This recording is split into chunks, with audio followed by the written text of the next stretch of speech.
शांति। 2-2-26 का महावाक्य। बाबा ने बोले, मीठे बच्चे, उच्च पद पाने के लिए बाप तुम्हें जो पढ़ाते हैं उसे जीव का त्यों धारण करो, सदा श्रीमत पर चलते रहो। प्रश्न है, कभी भी अफसोस न हो उसके लिए किस बात पर अच्छी तरह विचार करो। उत्तर है, हर एक आत्मा जो पाठ बजा रही है वह ड्रामा में एक्यूरेट नोंधा हुआ है। यह अनादि और अविनाशी ड्रामा है। इस बात पर विचार करो तो कभी भी अफसोस नहीं हो सकता। अफसोस उन्हें होता जो ड्रामा के आदि मध्य अंत को रियलाइज नहीं करते हैं। तुम बच्चों को इस ड्रामा को जीव का त्यों साक्षी होकर देखना है। इसमें रोने रुसने की कोई बात नहीं। ओम शांति। रूहानी बाप बैठ रूहानी बच्चों को समझाते हैं कि आत्मा कितनी छोटी है, बहुत छोटी है, और छोटी सी आत्मा से शरीर कितना बड़ा देखने में आता है। छोटी आत्मा अलग हो जाती है तो फिर कुछ भी नहीं देख सकती। आत्मा के ऊपर विचार किया जाता है, इतनी छोटी बिंदी क्या क्या काम करती है। मैग्नीफाई ग्लास होते हैं, उनसे छोटे छोटे हीरो को देखा जाता है, कोई दाग आदि तो नहीं है।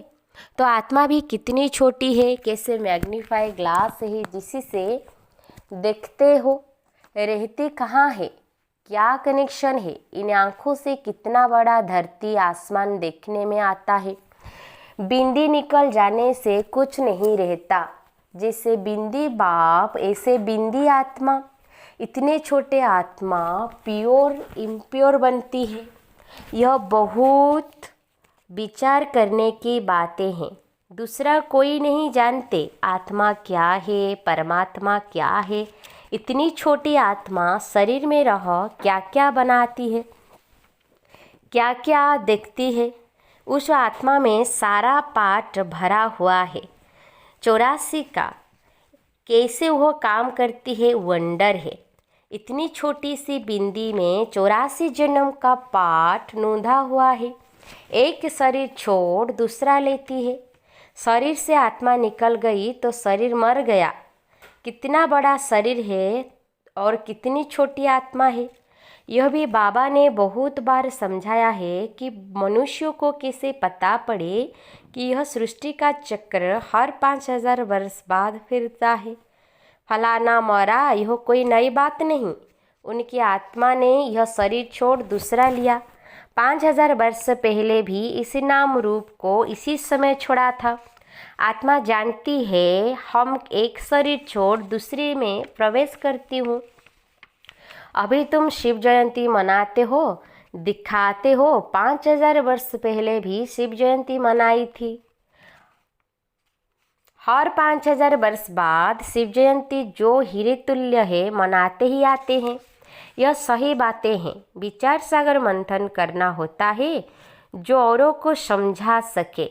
यह त्योहार होते हैं। तुम कहेंगे नई बात नहीं, हिस्ट्री रिपीट होती है। जो फिर 5000 वर्ष बाद जो भी पाठधारी है वो अपना शरीर लेते हैं। एक नाम रूप देश काल छोड़ दूसरा लेते हैं।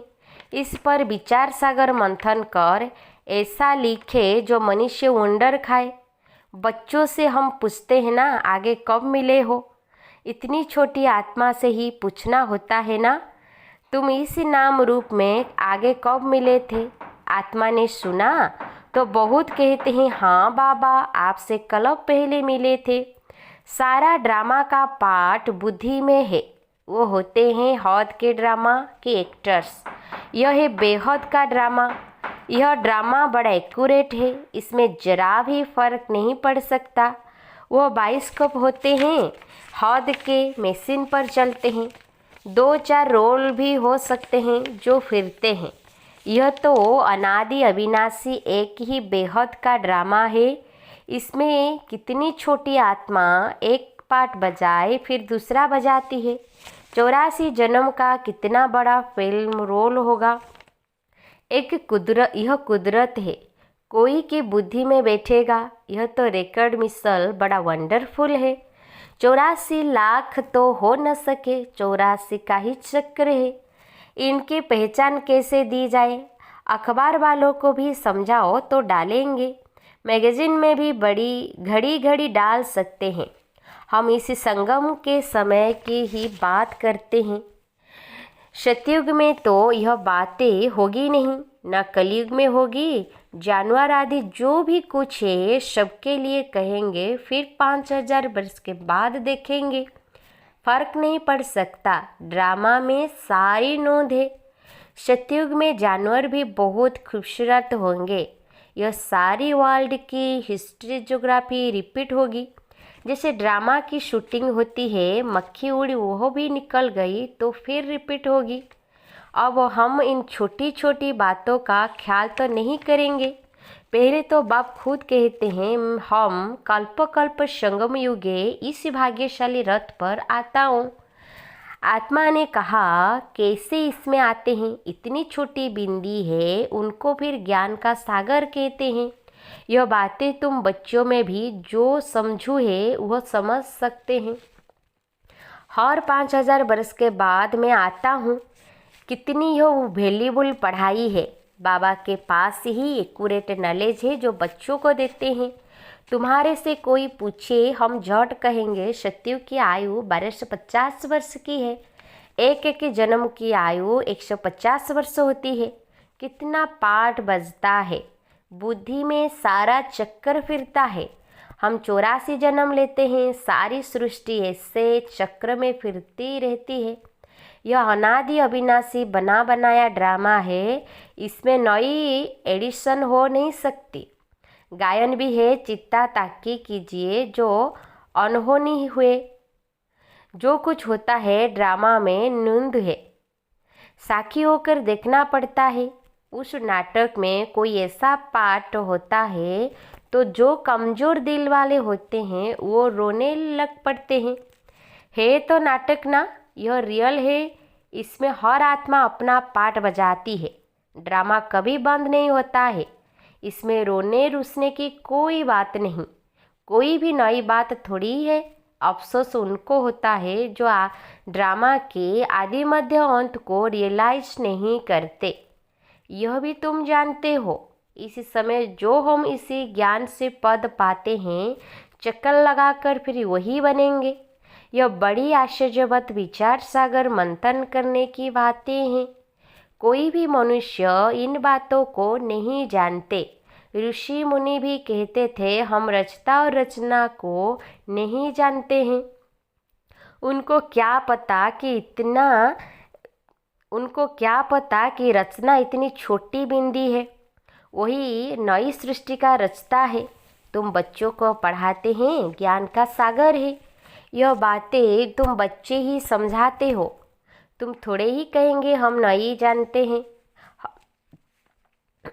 तुम थोड़े ही कहेंगे हम नहीं जानते हैं। तुमको बाप इस समय सब समझाते हैं। तुमको कोई भी बात में अफसोस करने की ज़रूरत नहीं। सदैव हर्षित रहना है।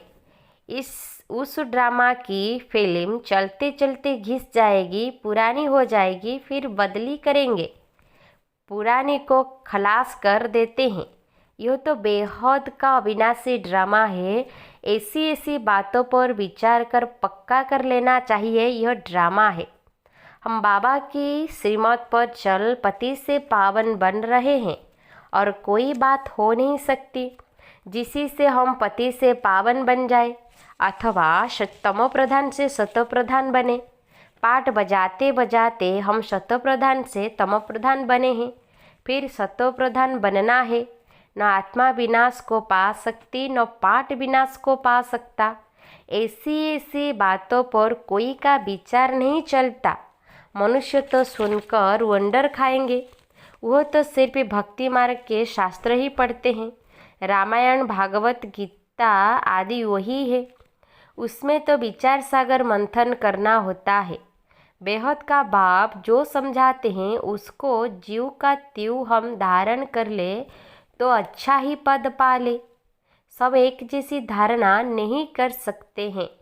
कोई तो बहुत मेहनता से समझाते हैं। आजकल जेल में भी भाषण करने जाते हैं, बेश्याओं के पास भी जाते हैं, गूंगे बहरों के पास भी बच्चे जाते होंगे, क्योंकि उन्हों का भी हक है। इशारे से समझ सकते हैं। आत्मा समझने वाली तो अंदर है ना। चित्र सामने रख दो, पढ़ तो सकेंगे ना। बुद्धि तो आत्मा में है। भल अंधे लूले लंगड़े हैं, परंतु कोई न कोई प्रकार से समझ सकते हैं। अंधों के कान तो है।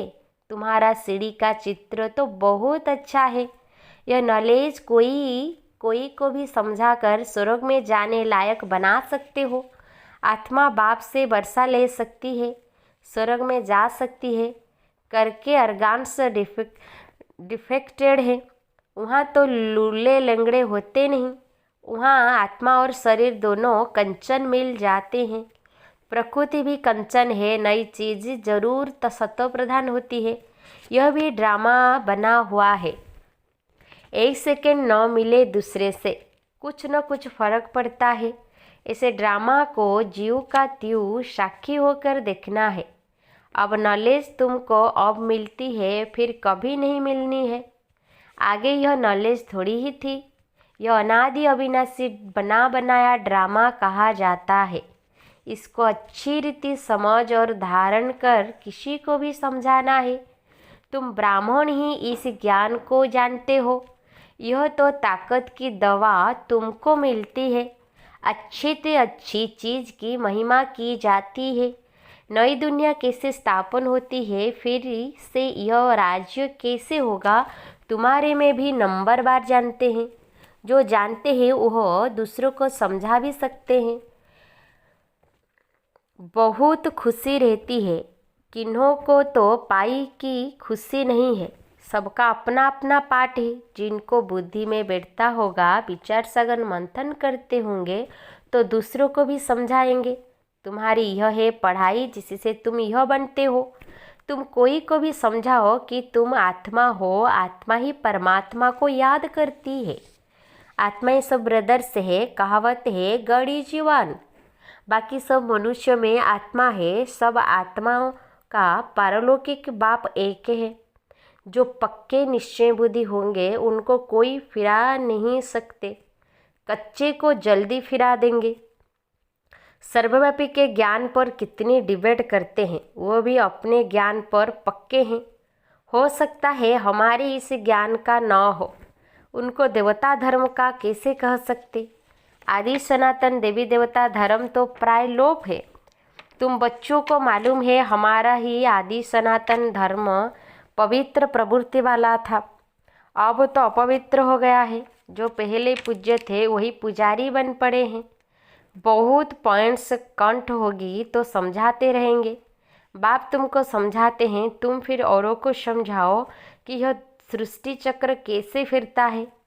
सिवाय तुम्हारे और कोई नहीं जानते। तुम्हारे में भी नंबर बार है। बाबा को भी घड़ी घड़ी पॉइंट्स रिपीट करनी पड़ती है, क्योंकि नए नए आते हैं। शुरू में कैसे स्थापना हुई तुम्हारे से पूछेंगे, फिर तुमको भी रिपीट करना पड़ेगा। तुम बहुत बिजी रहेंगे। चित्र पर भी तुम समझा सकते हो, परंतु ज्ञान की धारणा सबको एक रस तो नहीं हो सकती है। इसमें ज्ञान चाहिए, याद चाहिए, धारणा बड़ी अच्छी चाहिए। शतप्रधान बनने के लिए बाप को याद जरूर करना है। कई बच्चे तो अपने धंधे में फंसे रहते हैं, कुछ भी पुरुषार्थ ही नहीं करते। यह भी ड्रामा में नूंद है। कल्पों पहले जिन्होंने जितना पुरुषार्थ किया है उतना ही करेंगे। पिछाड़ी में तुमको एकदम भाई भाई होकर रहना है। नंगे आए हैं नंगे जाना है। ऐसा न हो पिछाड़ी में कोई याद आ जाए। अभी तो कोई वापस जा न सके। जब तक विनाश न हो स्वर्गों में कैसे जा सकेंगे।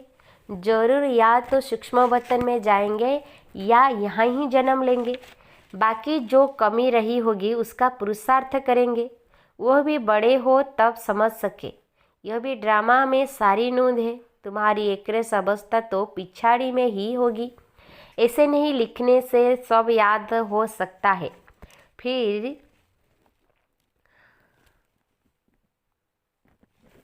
फिर लाइब्रेरीज आदि में इतनी किताबें क्यों होती है? डॉक्टर वकील लोग बहुत किताबें रखते हैं, स्टडी करते रहते हैं। वह मनुष्य के वकील बनते हैं। तुम आत्माएं आत्माओं के वकील बनती हो। आत्माएं आत्माओं को पढ़ाती है। वह है जिस्मानी पढ़ाई, यह है रूहानी पढ़ाई। इसी रूहानी पढ़ाई से फिर 21 जन्म कभी भूल चूक नहीं होगी। माया के राज्य में बहुत भूल चूक होती रहती है, जिस कारण से सहन करना पड़ता है। जो पूरा नहीं पढ़ेंगे, कर्मातीत अवस्था को नहीं पाएंगे तो सहन करना ही पड़ेगा। फिर पद भी कम हो जाएगा। विचार सागर मंथन कर औरों को सुनाते रहेंगे तब चिंतन चलेगा। बच्चे जानते हैं, कलों पहले भी ऐसे बाप आया था जिसकी शिव जयंती मनाई जाती है। लड़ाई आदि की तो कोई बात नहीं, वह सब है शास्त्रों की बातें। यह पढ़ाई है। आमदनी में खुशी होती है। जिनको लाख होते हैं उनको जास्ती खुशी होती है। कोई लखपति भी होते हैं, कोई कखपति भी होते हैं, अर्थात थोड़े पैसे वाले भी होते हैं। तो जिसके पास जितने ज्ञान रत्न होंगे उतनी खुशी भी होगी। अच्छा, मीठे मीठे सिक्के लदे बच्चों प्रति माता पिता बाप दादा का याद प्यार और गुड मॉर्निंग। रूहानी बाप की रूहानी बच्चों को नमस्ते। हम रूहानी बच्चों की रूहानी बाप दादा को याद प्यार गुड मॉर्निंग, नमस्ते नमस्ते नमस्ते। धारणा के लिए मुख्य सार पॉइंट नंबर 1 है, विचार सागर मंथन कर स्वयं को ज्ञान रत्नों से भरपूर करना है। ड्रामा के राज को अच्छी रीति समझकर दूसरों को समझाना है। किसी भी बात में अफसोस न कर सदा हर्षित रहना है। पॉइंट नंबर 2 है, अपनी अवस्था बहुत काल से एकरस बनानी है ताकि पिछाड़ी में एक बाप के सिवाय दूसरे कोई भी याद न आए। अभ्यास करना है, हम भाई भाई है, अभी वापस जाते हैं। वरदान है, अलवेलेपन की लहर को विदाई दे, सदा उमंग उत्साह में रहने वाली समझदार आत्मा भव। कई बच्चे दूसरों को देखकर स्वयं अलबेल हो जाते हैं। सोचते हैं तो होता ही है, चलता ही है। क्या एक ने ठोकर खाई तो उसे देखकर अलबेलपन में आकर खुद भी ठोकर खाना यह समझदारी है? बाप दादा को रहम आता है कि ऐसे अलबेले रहने वालों के लिए पश्चाताप की घड़ियाँ कितनी कठिन होगी। इसलिए समझदार बन अलबेलपन की लहर को, दूसरों को देखने की लहर को मन से विदाई दो।